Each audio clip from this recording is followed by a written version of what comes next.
Hey, there he Hi, is. Greg. How you doing? Morning, good morning. How are Good you? morning. Doing well, thanks. How are you? I'm doing pretty well so far. Good. Well, it's a pleasure to meet you, Greg, and Likewise. just as importantly, really appreciate you taking the time out of your schedule. When's the last time you and Dan saw each other, either in person or virtually? Oh, it's been ages. Oh, Yeah, We really? I we think, we try to keep the email contact going. Okay. yeah. And Greg spotted me walking my dog not too long ago, I think, right? Yeah, yeah, Awesome. yeah. Actually, So you Dan, guys are I neighbors, moved or out was of that East work Harlem. for We you? used to be. We used to be. Yeah. Yeah, we used to live up in East. Oh, I used to live up in East Harlem, but I actually moved, Dan. Can you share, Greg, a little bit of your background and Life and Trust as a project and what your role was in designing and executing on it? Yeah, definitely. So I have to dig back into the archives here. So my background is I came to New York in 2015 to study at NYU. And while I was there, I was just sort of digging around the city, working at different bars.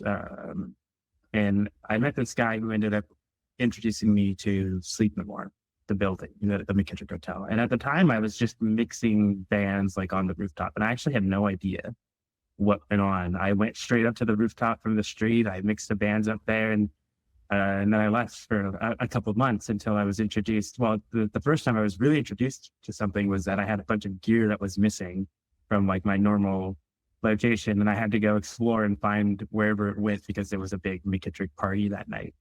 And everything got moved and nobody told me, and classic, uh, you know, so I'm like walking around this maze. I'm like, what the hell is happening in this place? And from there, I just became more and more integrated with that production company. And I ended up leaving the city for about a half year in 2016 to go to Paris to study at IRCAM, and came back. And when I came back, I called them and said, hey, I'm back in the city. I need work. And they said, okay, well, we're going to do these crazy parties every month for this year. We're going to do one party a month. And these parties were like huge production value parties. And they were all themed after a different cult classic movie. And this is where I think I really started to call Dan a lot. Jake Ferrante, who was my partner in crime at the time, there was a catchphrase amongst the production team where anytime we went to ask to buy something, we had to justify it of we will use it at every party. And so every time we would come up with a budget or a proposal or get a quote for something that we wanted to acquire, so we're going to use it at each event, which was true for most of our audio gear, right? Like most of the time we would reuse that stuff every single event and across events, because we're talking about things like, power loudspeakers and extra consoles, and every single event we wanted to scale it, right? So it wasn't like we kept some kind of baseline, but it was the concept where you're supposed to keep sort of baseline systems and then change the theme. But every single time we had something new that we had to come up with or deploy. And I'm talking everything from, audience triggerable stuff to live bands in places where you would never expect to see a live band. And we just got really integrated into that process that through circumstance, the head of the department was leaving in August of that year. And just because I was the face that everybody knew, it was the natural progression to jump into leading that team, which I was doing while finishing grad school. So it was a very stressful time in my life, but we managed to get through that year. And it never slowed down really until COVID. I mean, we were doing different types, huge amounts of different productions that we were purchasing and speccing for, and just countless number of events and shows that I couldn't even, I forget them so frequently. But some major ones that we did, I think one of the biggest ones that we did was we had this show that was a co-production with a Scottish company called Vox Modus. And they had this concept of a show, which was really fascinating, and it less theatrical and more, it's almost more a museum exhibit, but it's theatrical in delivery. And the concept was that they were telling the story of a novel called Hinterland, which is about two refugees who are trying to escape their home country and make it to somewhere safe. And the story was all told almost like a in-person graphic novel. So it was on a big revolving stage, and you sat around the stage. There was 24 people. You were seated 2 minutes apart, and you wore headphones, and there was like a transducer underneath the bottom of the chair for like haptic feedback, like a butt kicker. And audience members would come in, they would sit down in the chair, and then 2 minutes later they would sit. The next person would get seated, and that would go on until the whole audience was seated. And the show would be told linearly, watching scenes that light up on the revolves. And so you would see a little diorama light up, and there would be an audio narrative to go along with that scene. It would slowly turn, and you would watch that whole thing. And as one person's show ended, they got up, left, and another person was seated, and that went on all day. And it was so technically complicated. And the task that was given to us was we had to work with their designers to sort of respec what they had with the intention of it eventually going on tour. And so Dan was obviously a huge part in that, because we were able to source everything through Dale Pro Audio, and working back and forth to sort of VE it where we could and come up with the best solution, which was a combination of a huge amount of Dante headphone amplifiers, or like the main driver for that, plus amplifiers for the transducers in the chair, and all of the computing equipment to drive it. So Jake and I went through and effectively kind of redesigned what they had, or matched with, our country equivalent. And then we would go through this process of coming up with lists, sending it to Dan. Dan would probably spend 6 hours quoting it for us. We'd come back, like, it's too expensive. We got to come back and figure out what it was. But eventually we did, and we finally got through it. And I think we rented a CC Rentals van and drove out to the Jamaica shop and picked everything up from the warehouse. Sounds right. Yeah, that sounds right. And that show was great. It was a really unique experience to see that story. And, from a technical standpoint, it was really wild too. And I don't know that I'll ever see a show that's like that. It was very unique. Yeah. So transitioning a little bit, did your work with Sleep No More, did you start working with them once that had already opened and was running, or how did you get involved with Sleep No More? And then I'm assuming that led to Life and Trust to some degree. Yeah. The latter is both are true. So I started at Sleep No More in 2015. The show had opened in 2011. Okay. And when I got there, and by the time I got there, and this is the reason I was introduced to Dan as our go-to vendor, through the previous head of department, who was named Ben Wygonic. And I don't know how, Dan, I never actually knew how you and Ben knew each other or were connected. Ben and I, the show was basically established when I met Ben, and there were, constant maintenance issues that needed to be addressed.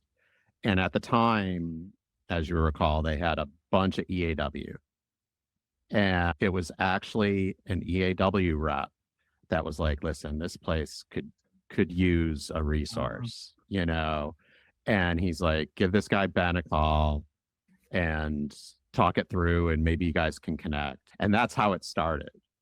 Gotcha. And then, Ben led to Jacob, and then I started speaking to you.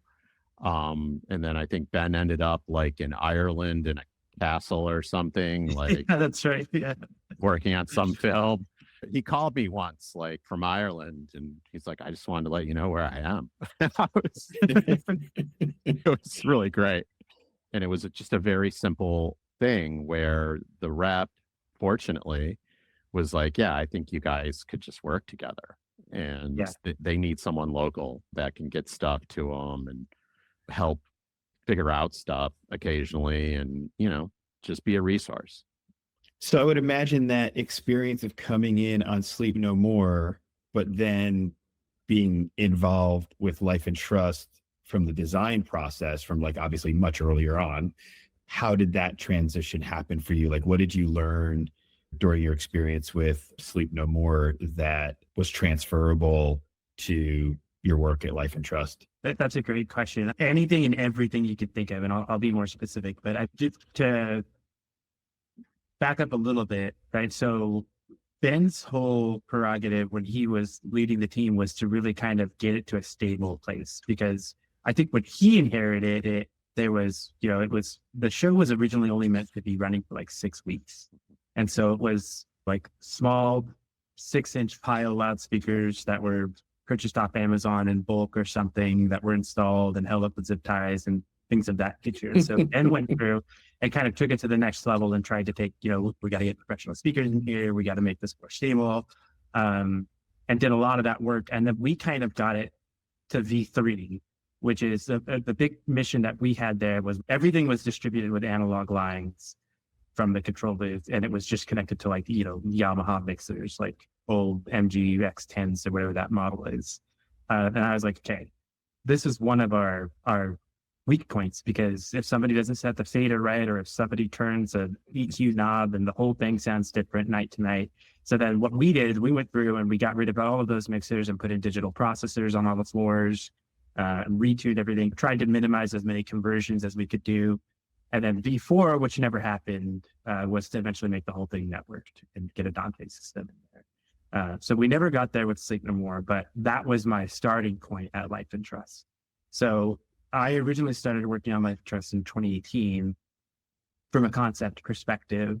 And I knew from the beginning exactly how, taking all of the struggles and all the complications from maintaining Sleep No More, exactly how we wanted Life and Trust to work. And I knew I wanted it to be as direct a path from the source to the loudspeaker, try to minimize any conversions that I possibly could. Mm-hmm. And one of the other really, really key points of that exercise was that we really wanted to make sure that we designed a system that had enough backups and that it was easy to swap in those backups. Because one of the problems that we had at Sleep No More, right, is it was, a collection of different amplifiers, right? Like whatever you imagine. And, you've got a QSC at 850 watts, and then you've got some other, Crown Microtech, and then like a PV amplifier somewhere. And all of it's different, and none of them have the same connectors on them. And if an amp goes down in the show, you're crawling around in a closet trying to find another amplifier that matches that thing, or a loudspeaker that matches that thing, and trying to swap it out in real time. And so we wanted to make sure that, like, if you're in that situation, doesn't matter. You don't have to think about amplifiers. You don't have to think about channels. You unplug the thing, you plug it back in 1-to-1, and you're back up and running. So that was the other really big thing, is that we really wanted to minimize that maintenance. And so those were sort of the three big lessons that I was taking, was like minimal conversions, easy replaceability, and digital distribution. Because the other really big challenge was that we were so limited in Sleep No More in that a huge amount of each floor was a single zone, a single mono zone, or a single stereo zone. Mm-hmm. I really wanted to have more flexibility in putting sound wherever I could. Maybe I went a little crazy with that, because it ended up being a challenge to sort of zone things out correctly after we got there. But once Life and Trust was running, and we were able to manage to sneak in a couple of different events in there and do some different things. And the flexibility was there, and it was used, and I was very thankful to have that. So that's a great segue to maybe the quantification of this is slightly off, but the thing that stood out to me when Dan shared an email with some folks at Dale about Life and Trust, it said 320 channels of audio, 401 loudspeakers, 24.5 miles of cabling. It's hard for that not to stand out.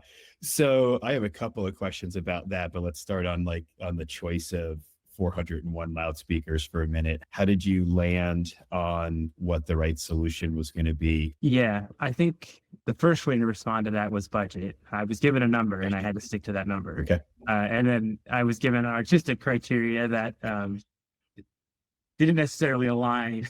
I was just going to say, did those two things match up? Yeah.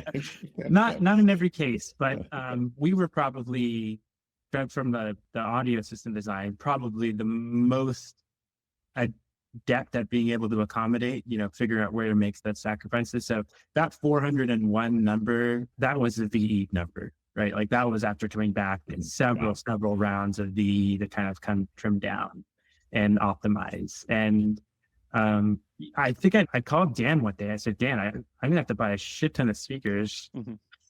What do you think? Like, where do you think we should go here? And I think almost immediately he's like, well, we should probably talk to Martin and Martha. And that's probably where you're going to get this quantity for quality for cost. Yeah. That's basically it. Yeah. It was a matter of, obviously you wanted quality. Yeah. But there was also like the line of speakers had to be fairly diverse, so they could work in a number of different situations. Obviously, price point was a huge concern. They fit that. That was basically, they checked all those boxes because we looked at a few different manufacturers at the time, and I even priced out some basic outlines, and they kept checking all the boxes. Yeah, and it made sense. It definitely made sense from the spare part inventory and replaceability thing. Using the VIA amplifiers was such a great solution, and Martin doing us the leap of faith hold on the inventory was really huge, which I'm sure, Dan, you played a big hand in being able to help coordinate. But the fact that we were able to get the processors, that was the other thing. It was almost turnkey, right? Because we got the processors that were Dante enabled into the amps, into the loudspeakers, which is sort of what I wanted.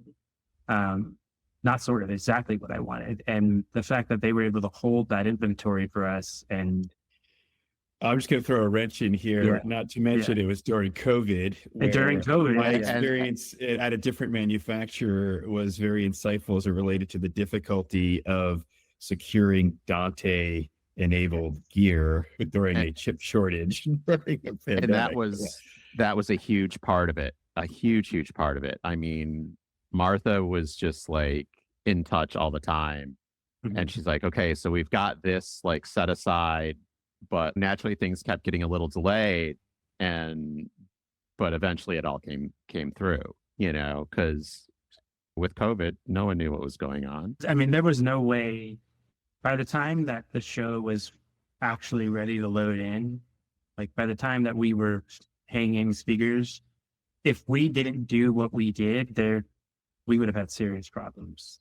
I mean, I don't know where we would have gotten. First of all, there would have been no way we would have been on anywhere close to being on budget if we had waited. I loaded that off the truck by myself, effectively, when it all came, because I was only, we didn't have any staff. And so that's a lot of stuff in this space. Oh my God. I those pictures I'm sure I could dig up and send to you guys of just my walls of Martin boxes that just look like a Martin factory down in the basement. But awesome. Yeah, I didn't have a choice. So it's like, all right, I guess I was just going to be here for 12 hours, just moving boxes by hand. But yeah, I mean, if we didn't do that, I don't know how that show would have come together. Not to mention like the speed and the complex kind of scheduling of the installation of the production, which is on a show that level and that intricate and with that much detailing happening, it was more on the lines of an architectural renovation than it was a theatrical production, and going through that process for the full-time job that I have now with theater projects as an architectural consultant taught me a lot about, if I was going to go do that again, what would I do differently and how would I handle it? There would have been no way for us to execute it the way that we did without having had that stuff ahead of time and being able to secure it. And we had a viable solution from the beginning. As soon as that equipment landed and we had it in hand, I was like, okay, it's gonna be good. It's gonna work. Once they had it going and installed, it was work, and it did sound really good. It did. It sounded great. One of the questions that I wanted to ask you was, if you were giving advice to somebody who is designing for an immersive audio experience from something significantly smaller all the way up, like you've shared some of what you learned from the Life and Trust project, but is there anything that you would want to share with somebody just getting into this or taking on their first project? Yeah, I think there are a couple things there. I think the first thing that I would say is to really have a strong understanding of the program. And it's really easy, I think, to look at a schematic diagram of a floor plan and take your speaker and say, okay, I've got 60 degrees of high frequency coverage on access, and with this room layout I need 8 speakers, and that's what I'm gonna do, right? But like that doesn't necessarily have to be the solution. And when you start to get that dense, it starts to get really hard really fast. So that ties into the second thing, which is what I would say is simpler is always better if you can make it happen. And you're not always afforded that if you're doing complex or custom things, right? But if you're in the realm of playback or even simple reinforcement, simpler is better, because when you've got 320 channels of audio and 120 channels are cross-patched, you're spending a lot of time figuring that out. Like a lot of time. And so I think it's organization and is the number one key thing. Come up with some kind of system, which is what we did, right? We came up with a key that, again, in retrospect, I had a ridiculous key, which to me made sense because I made the key. But the key was something like, so I had oriented all my floor plans in the same, the architectural floor plans in the same direction. So the key was that all of my loudspeakers were going to be numbered sequentially from plan northwest to plan southeast. So top left to bottom right. So as the speakers landed on the page, that's how they got their sequential identifier. And then they were identified by building level, floor room number, speaker model number, and then one of X. So if I had 12, or let's say I had 3 CDD8s in a room, you would see a number was A C8 or A01 for room 1, C8 1/3, which was the key.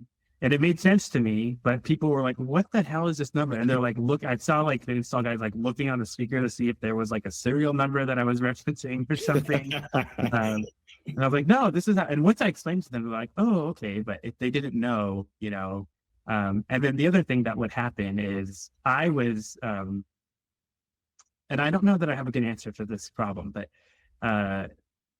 in a building like this, and this happened in Sleep No More too, as we were developing the project and as I was working through ground plans, I didn't have colloquial names for rooms, right? Like I didn't have JG's room or in Sleep No More, the Macbeth's bedroom, it's like these names that became familiar and associated with the location, those things become developed with the narrative. And even after the show is operating, they give nicknames to rooms and things that like just stick, that are not stuck to the outside of a room tag or something like that. So I went through, I was really adhering to, I was like, this is the building permit, this is the name of the room number, this is the floor. I'm going to stick with that. I was like, this is how I want my Dante channels labeled. So I want to be able to look at the round plan, find the exact thing. But then, a sound designer would come on and say, hey, we need this back right speaker in the garden to be turned up. And we're like looking at this code on screen on Dante. And I'm like, which one's the freaking garden speaker? So then I'm holding up a full-size ground plan, zooming in to find the key. Finally, I'm like, so I don't have a good solution for that, but I think, again, simple is better, right? If I just had all the speakers labeled garden north or garden west or whatever, I would have spent a lot less time trying to cross-reference that sort of thing and make it easier. But it's hard. There's no one good answer for it, really. Now, I have the same kind of thought process these days for the work that I'm doing with theater projects. When we're laying out audiovisual back boxes and plates for a theater, we kind of went through and originally we were doing codes that were referencing just the room number, and we were doing codes that referenced the names of the rooms, and there's no good solution, because if I put a code on a plate that's like just 101 out of 500, it doesn't make any sense. So we've come up with a code system that kind of numbers venues by different areas, and we put it on the drawing so that people can understand it. And at the very least, it's consistent. So if you inherit a venue from us, that all of your codes that start with 10 are on the stage, and all of your codes that start with 20 are in the console or something like that. A little bit of refining work. We're still working through it. Right? It sounds like the overarching theme, though, is organization. And then maybe as self-explanatory as possible. Yeah. But your point, you never know how the nomenclature is going to like evolve over the course of the show, right? Yeah, I think it's that's all exactly what I mean. And I think your one key doesn't have to tell you every piece of information. I think is the important thing, right? Like, did I have to try in my key to identify the model of the speaker? Yeah. Is that necessary? Yeah. Back to About simplicity, keep it as simple as possible. Keep it as simple as possible. Yeah. And I think the other thing I would say, just kind of tying back to that program, is really understanding the show and the operation and making that runtime sustainable and reliable is important. But you still have to give yourself the understanding that getting there through a technical theatrical process is still going to be a part of it. And if you don't have a system that's designed to be able to handle that equally as well, that's hard, right? One of the really big challenges that we had in programming this show was the sheer amount of content and the way that we were coming up with the content. And so we were sort of designing sound, and I mean, we collectively, not necessarily me specifically, but we were coming up with scenes as those scenes were choreographed and the content was being made for those specific scenes. And so we would drop these files in QLab and have to place it on a timeline and get that positioning exactly correct. And you're talking about like a million cues, a huge amount of cues, all with the end game of being able to press start and it's supposed to just do its thing, right? Like a theme park. And so thinking about that queuing system is really important, right? As theater practitioners, QLab is obviously the first choice for us because we're all most familiar with it. But really thinking about how you're going to go through that process is important. And I don't know that I have necessarily a better solution unless you're laying everything out as as an audio file that's in a single track, right? Mm-hmm. But once you do that, then you lose that flexibility of being able to move things around. So everything is a compromise. And I just think the really, really important thing to remember is that like flexibility is usually proportionally scaled with complexity. Like the more flexible, the more complicated, and how much tolerance do you have for that level of complexity? Yeah, finding that balance, to serve its purpose is key. Yeah, the challenge. So it is a very big challenge. Yeah. Awesome. Well, thank you for doing this again. And thank you, Dan, also for introducing us to Greg. Good stuff. Yeah. My pleasure. It's great to see you, Greg. And it's great to meet you, Dan. We'll connect soon one way or the other. But can't thank you enough. And you were really top of mind, when we started discussing applications, because every time you called, it was always like an interesting question, that took me totally outside of my day. And that's what I appreciate about what you do is you have creative solutions for everything you do. And that's what makes it fun. So it's always been great. So I appreciate your time and everything that we've done over the years. Likewise. And I really I have to, Michael, I have to highlight how much of a huge partner Dan has been, because I swear, sometimes I think I would email him the craziest with the least amount of information possible. And never once did I ever get an email back from Dan to say, you're going to have to give me more. Like, he always took whatever I had and came up with a solution, or at least gave me the springboard to come up with the information that we needed to put together. So been a huge partner, and I can't say enough good things about. That's awesome. I feel like that word gets overused, but it's completely appropriate in this case, the whole partnership thing. It feels evident, in your dynamic and the way you guys are. There's a true collaboration, and that's what makes it fun. Because you get this wild request and it's like, kind of look at it and say, okay, this could go 6 different ways here, and then you just work it out and come to a conclusion. And hopefully we were able to help. It must be nice to be able to have an opportunity to exercise some of that creativity, you know what I mean, in a position that might not otherwise seem like that would be a component of it. And that's what makes it fun. And with their projects, it was always different and interesting. And I remember Ben calling one time. I don't know if you worked on this project, Greg, maybe you did, but he's like, yeah, we had to load out 20 tons of sand last night. Right? Yeah. Sand, because they did a beach party the night before. And it was just like, what's going on over there? And the last thing I'll say is the McKittrick was such a unique place in that not only was it theater, but it was also rock and roll, and it was also corporate, and it was also, we had all types of events. And over the years, all the equipment that we were able to source with Dale Baradio's help, is like we have concerts where that equipment was helping Bob Weir play on stage, and we've had I Kesha, remember and that we show had happening. Yeah. we had Liam Gallagher come play. Like we had Third Eye Blind play 2 times, so it's like it was an interesting little sliver of West 27th Street, but there were some big things that happened there, and you guys were as much a part of it as we were. So Well, it's been fun. It's been fun, and here's to the future, whatever that may hold. there will be more. Yeah, right on. That's great. Gentlemen, thank you so much for doing this, and have a great, hopefully long weekend, I think. Yeah, maybe. you all do the same. Indeed. Greg, it's Have been a a good pleasure one. meeting you. Thanks, guys. Thanks. See you See ya. guys. Bye.